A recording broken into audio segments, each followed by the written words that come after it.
नमस्कार साथियों, स्वागत है एशेष प्रति के इस एपिसोड में। मैं हूं आपके साथ जितेंद्र कुमार। साथियों, बीजेपी के राष्ट्रीय अध्यक्ष जेपी नड्डा ने क्या कुछ कहा। पहली बार भारतीय जनता पार्टी के किसी पदाधिकारी ने कहा, पहली बार शायद किसी ने सपने में भी ऐसा नहीं सोचा होगा, ऐसा वक्तव्य भारतीय जनता पार्टी के राष्ट्रीय अध्यक्ष के मुख से निकला। उन्होंने कहा कि अब भाजपा बड़ी हो चली है, अब हम सक्षम हो गए हैं, अब हमें किसी की जरूरत नहीं है, अभी संघ की भी जरूरत नहीं है, यानी आरएसएस की जरूरत नहीं है। यानी एक ऑर्गेनाइजेशन है, वो अपना काम कर रहा है, आरएसएस यानी संघ, हम अपना काम कर रहे हैं। हम एक पॉलिटिकल पार्टी है और एक पॉलिटिकल पार्टी को जो कुछ करना चाहिए वही करेंगे, ना हमें किसी के पूछने की जरूरत है। हम अपना डिसीजन खुद लेते हैं, बीजेपी अपना डिसीजन खुद लेती है। इतना बड़ा सच बीजेपी के राष्ट्रीय अध्यक्ष जेपी नड्डा के मुख से लगातार झूठ परोसने वाले इस संगठन ने आज फिर से बोला। कई दिन से एक बात चल रही थी कि संघ और बीजेपी के बीच कुछ न कुछ तो चल रही है। कई दिनों से एक बात की चर्चाएं थी कि संघ बीजेपी से नाराज है। कई दिनों से एक बात चल रही थी कि संघ ने जिसको आडवाणी जी को घर भेजने के लिए बुलाया, संघ को कभी भी ऐसा नहीं लगा था कि वही संघ को घर भेज देंगे। ये नौबतें क्यों आई? क्योंकि संघ यानी आरएसएस, संघ संचालक एक पूरी संरचना होती है। सरसंघचालक मोहन भागवत, उनके नीचे लोग और कार्यवाहक आरएसएस के और विभिन्न शाखाएं। भारतीय जनता पार्टी उसकी एक शाखा है। संघ आरएसएस का बार बार कहना है कि भाजपा से हमारी कोई संबंध नहीं है, लेकिन भाजपा में हमेशा जनरल सेक्रेटरी ऑर्गेनाइजेशन ये संघ से डिप्यूट करके आता है डिप्यूटेशन पे, और काम होने के बाद डिप्यूटेट वापस संघ में चल जाता है। ये परिपाटी लगातार होते आ रहा है देश में। संघ के जब सभी संगठनों का बैठक होती है तो भारतीय जनता पार्टी के अध्यक्ष को भी बाकायदा उसमें बुलाया जाता है, या फिर भाजपा के तमाम नेता जो अपने घर पे संघ के उस छोटा हाफ पैंट और काली टोपी में फोटो खिंचवा करके लगा करके इस बात का जो है ना गौरवान्वित होते हैं, गौरव बताते हैं कि हम संघ के शाखा से निकले हुए लोग, स्वयंसेवक, खुद को स्वयंसेवक कहते हैं। आज जेपी नड्डा को ऐसा क्या कुछ हुआ कि इस तरह के शब्द का प्रयोग करना पड़ा, और लगातार इस बात पे चर्चाएं हो रही है देश में कि भारतीय जनता पार्टी अपने आप को बड़ा मानने लगी। लेकिन इस पूरी कहानी में एक अलग सा एंगल तब जाके आता है कि जब जेपी नड्डा की इतनी हिम्मत हो कि वो अपने आप को संघ से भी बड़ा कहे, या फिर कहे कि हम अपने बलबूते पे चल सकते हैं, हमें किसी की जरूरत नहीं है इस दौर में। ये बात वो तभी बोल सकते हैं जब उनको बोला गया हो बोलने के लिए।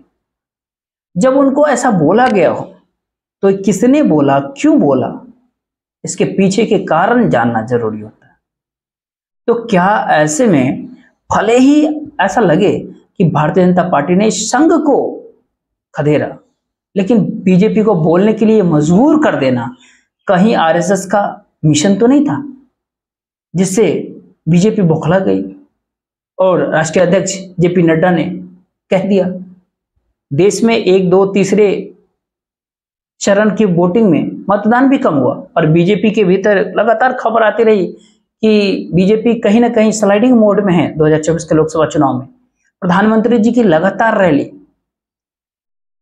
लगातार रोड शोज हो रहे हैं देश के भीतर, अलग अलग राज्यों में, अलग अलग प्रांतों में, लेकिन पूरी ताकत लगा देने के बाद भी कुर्सियां खाली रह जाती। उनके भाषण के बीच में लोग उठ करके चले जाते हैं।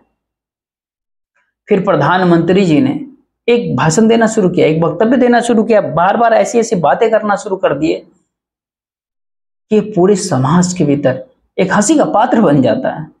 फिर वो मंगलसूत्र की बात मुसलमानों को देने की बात करने लगे, या फिर मुस्लिम लीग का कहने की बात हो कांग्रेस के मैनिफेस्टो, फिर बाबरी मस्जिद का तारा राम मंदिर पे लगाने की बात हो, राम मंदिर को बुलडोजर से तुड़वाने की बात हो, कई तरह की चीजें बोलेंगे। लेकिन देश की जनता ने एक भी नैरेटिव को नहीं माना।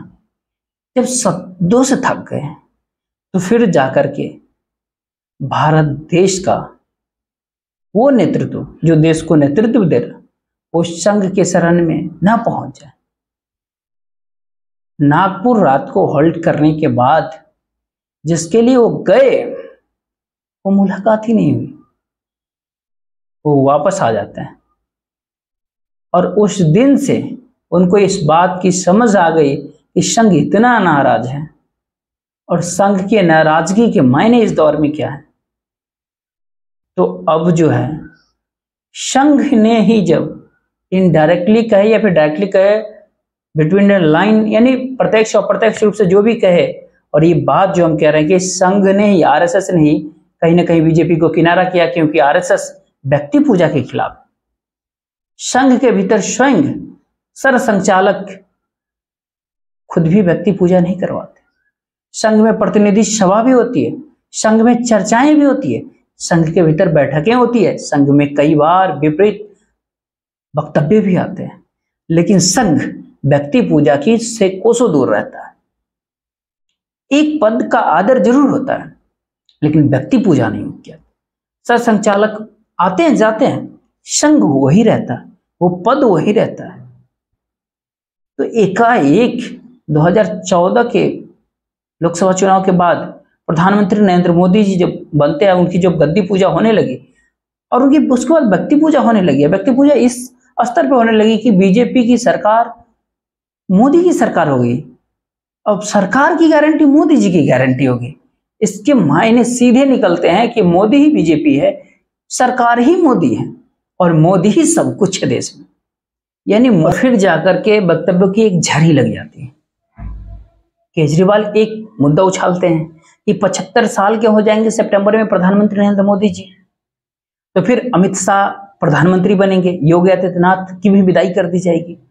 लेकिन एकाएक जो है, एकाएक उस वक्तव्य के ऊपर पूरे बीजेपी टूट पड़ती है केजरीवाल के इस वक्तव्य पे। फिर कहने लगते हैं कि प्रधानमंत्री जी 2024 में उनके नेतृत्व में चुनाव लड़े जा रहे हैं, 5 साल का पूरा टर्म वही नरेंद्र मोदी जी करेंगे। उसके बाद राजनाथ सिंह 4 कदम और आगे निकल करके और कसीदे पढ़ने लगते हो कि 2029 का चुनाव भी हम प्रधानमंत्री नरेंद्र मोदी जी के नेतृत्व में लड़ेंगे, ताकि वो 2029 5 34 तक, यानी 29 के बाद आने वाले 5 साल तक वही देश का प्रधानमंत्री रहेंगे।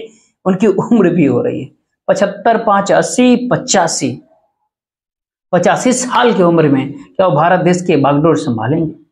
क्या वो 85 साल के उम्र में प्रधानमंत्री देश के बने रहेंगे? और भाजपा में नेतृत्व का या लीडरशिप की इतनी वैक्यूम दिवालियापन आ गया है कि 85 साल की उम्र में भी नरेंद्र मोदी जी को ही देश का प्रधानमंत्री के रूप में लोग देखना चाहेंगे। ये व्यक्ति पूजा होता है, ये क्या है?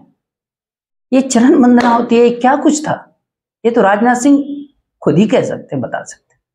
लेकिन जब कई वक्तव्य ऐसा आता है कि जो गलत करता है वो जेल में जाता है, जब भारतीय जनता पार्टी की सरकार नहीं रहेगी तो बीजेपी से भी जो कई गलत चीज हुई है उसका भी भंडाफोड़ होगा, और तब कई लोग बीजेपी के नेता जेल में जाएंगे।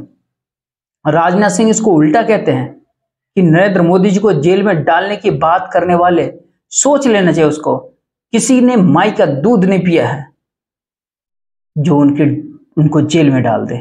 सवाल मां को दूध पिला के किसी को जेल में डालना नहीं है, या फिर केजरीवाल या अनिल देशमुख, संजय राउत, मनीष सिसोदिया, हेमंत सोरेन, दिल्ली के मुख्यमंत्री अरविंद केजरीवाल, इन सभी को जेल में डालने वाले के लिए माँ का दूध पीना जरूरी नहीं था। इस देश में इंसान ने अपना, जानवर भी अपना माँ का दूध ही पी करके पलते हैं। लेकिन जब देश का कानून सबके लिए बराबर, तो फिर उसमें सभी मत जाते हैं। कानून के सामने सब बराबर होते हैं। लेकिन इस तरह की भाषा स्वयं राजनाथ सिंह के मुख से, ये व्यक्ति पूजा के इंतहा है।